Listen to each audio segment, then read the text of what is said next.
let's start off with a little Marvel talk here, a little Daredevil Born Again. I've been watching the show weekly with my wife. You guys already know how I feel about the weekly releases. Blah. Give me what I want. Give me what I need, please. I need all my episodes. I need them all, and I need them now. But we have been watching weekly. Some of the weeks have been double episodes, so I'm not going to lie, that's pretty cool. I think that's pretty awesome that they've been able to, you know, give me a little more, about an hour and change, a little more. If it's a double episode, close to 2 hours, really, be honest with you.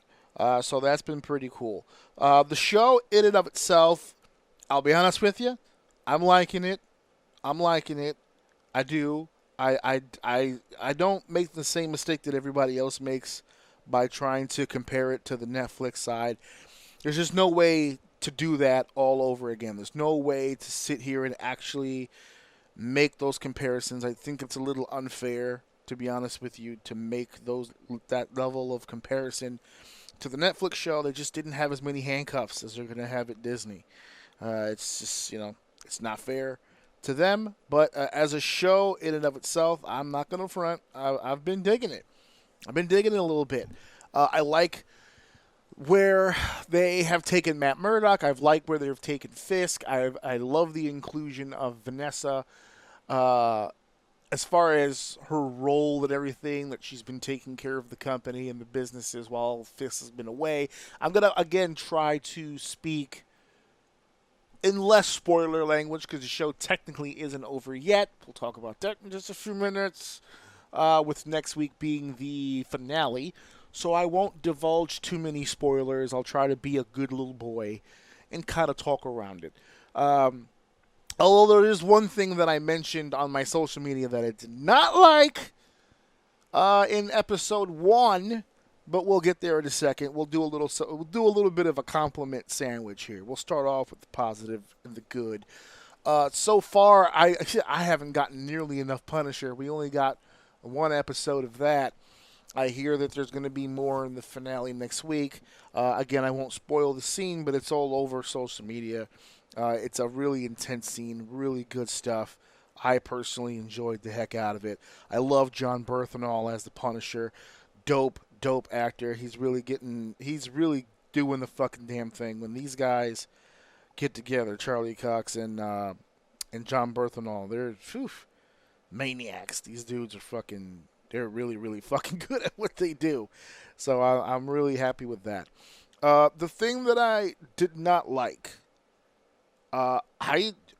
maybe I'm alone on this, but I wasn't very happy about the fact that in the promotional material, you see a lot of Foggy, you'll see a lot of Karen, and there's an incident. Again, I'm going to stay away from the spoilers as far as what the incident is. There was a specific incident that kind of took place in episode 1 that made me very, very upset, because what it leads to is we really don't get a lot of Karen and we don't get a lot of Foggy. And I just think, I was kind of upset by that. There are huge parts of the story. I was very excited about the fact that we were going to get these original characters back with the original actors in their old positions, and we're going to pick up where we left off, and this is going to be great. And within a span of, I think the first episode was somewhere around 60 minutes, we do get the nostalgia of the older characters, but then we get to sprinkled in new characters that we're going to be following throughout the show. Some of them were in the actual original who have their roles expanded, like Detective Cherry and a few. I think it was one of the cops, Angela Kim or something like that. Bullseye, the actor who played Bullseye in the original series, is back as well. So we have our fair share here of the nostalgia parts. So that part is pretty cool, which is why people say, well, you gotta let it breathe. You gotta give it a minute, let them cook. Don't just be upset, because I was highly upset after simply just watching the first episode. I was already livid. I was already taken to the streets. I was prepared to do my worst I wasn't gonna completely cut it off. People thought that I was gonna go that far, but I wasn't gonna go that far. I wasn't gonna completely cut off Daredevil simply because I didn't get enough Karen and Foggy. But it did make me nervous about the remainder part of the show. So I'm happy to say that the show did get a little better for me. I did find a way to enjoy it without the original characters, but still kind of stinks. It still kind of stinks. I would have loved these new characters and those old characters to kind of intermingle a little bit and get a little bit more in depth on that stuff. But it just didn't work out. Um, Call me biased, but one of my favorite parts of this series, the inclusion of Hector Ayala, the White Tiger, Boricua City. Every Puerto Rican in the world was rooting for that man. So that was actually a really cool part of the story, a nice introduction to the character. Again, I'm trying to stay spoiler free, but at the same time, if you're going to decide to watch this show, that's a really cool part, especially if you've got a little Borican in you, if you got a little Puerto Rican in you. That's going to be a really about somewhere in the middle, about 2 or 3 episodes, about 2 episodes. Gonna be really cool to watch that representation on a Marvel show. It was actually really really cool to see that. To my point now about the stuff that I am not liking, and I've kind of already made this point a while back. Check it out. It's on YouTube. Next AJOUM, the segment called Netflix Turns Heel. The ideology of not having the episodes together. Okay, you bite that, right? Netflix turning heel because Netflix did it, but this is on the Disney Plus app, and they're doing it the same thing.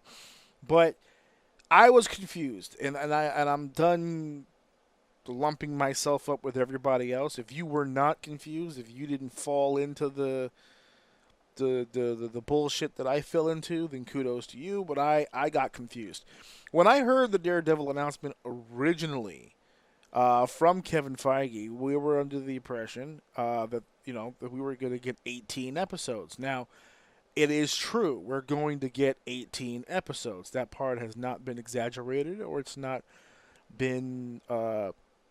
That's not incorrect information, right? We're gonna get 18 episodes, so that's also really cool to know that they thought that far ahead. But I was under the impression that we were going to get an 18 episode season. I didn't realize that it was going to be 18 episodes split up between 2 seasons. I did not know that. So I was under the impression that we had a lot more Daredevil to go. That is not the case. The episode that I just saw this week was episode 8, which means we only have 1 episode left. It's going to be a 9-episode season 1 and a 9-episode season 2. Now, I think it's cool that we're going to get a season 2, but to be honest with you, I'm now a little less excited about season 2 because of how these episodes have been set up. We're getting a lot of open-ended stories here. We've got 1 episode to go. There's a lot of open stuff here. And again, I don't want to go into spoilers, but there's a lot of stuff to unpack as far as the story goes for these characters. And we're not going to get to it now. We're not going to get to it during the course of this particular season, within these 9 episodes. And that kind of sucks, to be honest with you, because I kind of wanted there to be some sort of resolution to some of these. It looks like we're going to get quite a few left before we can actually get a chance to find the ending to this. So I'm looking in front of me now. The original Daredevil series, the one on Netflix, which was transferred over to Disney Plus, the first season with 13 episodes, the second season 13 episodes, and the third season, I'm following a trend, and indeed it is 13 episodes. So imagine my excitement when I heard the number 18. Oh, we're going to get 18 episodes. That's pretty cool. But we are not. We're getting 9-episode seasons. We're getting 2 seasons, but we're getting 2 seasons worth of 9 episodes each, which means the finale for season 1 is next week. So I'm hoping that means that we're going to get at least a few conclusions, something to wrap these stories up by season 1. And we know now that if we don't get him here, if we don't get the solutions here, we're going to get him in season 2, which is cool. That's all right. But I'm hoping that we also get more Punisher in the second season.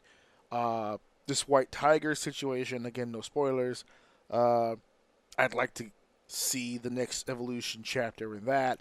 The relationship with the psychiatrist. We'll see where that goes. Episode 8 ended with a tremendous cliffhanger. I don't think we'll get, I'm saying that out loud. I don't think we're going to get an actual solution to that in the next episode. I really feel like we're going to keep that wide the fuck open until the next season. So we'll see. But yeah, it's still a really good series. Am I going to sit here and tell you that it's as good as what it was on Netflix? Debatable, subjective, I guess. But this series alone, as it is, as a standalone, don't sleep on it. This is a pretty good show. I got to admit, it's a really good show. I'm getting into it. I like where the characters are going. I wish I had more of it, but that's the beauty of a show. If you're doing it right, that's the end result that you want to have. You want to have people thinking to themselves, man, I wish I had more of this television show.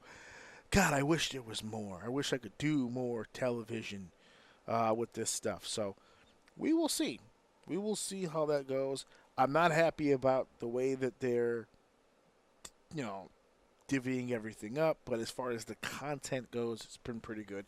And I need more John Bernthal. I need more Punisher. I know the MCU is doing its own thing right now, and we're getting geared up for the road to Doomsday. We did all that talk last week about the cast reveal. But, at the same time, myself, a native New Yorker, I've always, when I read comic books, when I read the stories when I was a kid, I was always tremendous fan, I should say, of the street level superheroes. I've always had an affinity towards them. That's always been kind of a thing to me. It's one of the biggest reasons I think I'm such a huge Cap fan. I love the punch kick superheroes. I just do.